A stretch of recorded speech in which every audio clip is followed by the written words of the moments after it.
నియోజకవర్గంలో హస్తం పార్టీ తిరుగులేని శక్తిగా ఎదుగుతుంది. తాజాగా పట్నంలోని ప్రజాసేవ భవన్ క్యాంపు కార్యాలయంలో అసెంబ్లీ ఇన్ఛార్జి కంది శ్రీనివాసరెడ్డి సమక్షంలో భారీ సంఖ్యలో కాంగ్రెస్ పార్టీలో జాయిన్ కాగా వారందరికీ కండువాలు కప్పి సాదరంగా పార్టీలోకి ఆహ్వానించారు. పద్మశాలీలు అన్ని రంగాల్లో రాణించాలని కేఎస్ఆర్ ఆకాంక్షించారు.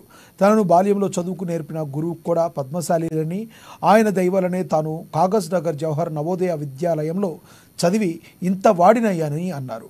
తాను ఓడిపోయినా ప్రజల కోసమే పనిచేస్తున్నానని కంది శ్రీనివాసరెడ్డి స్పష్టం చేశారు. మీ దగ్గరే కాంగ్రెస్ పార్టీ గుర్తుపెట్టుకోండి, ఇది మనది పార్టీ.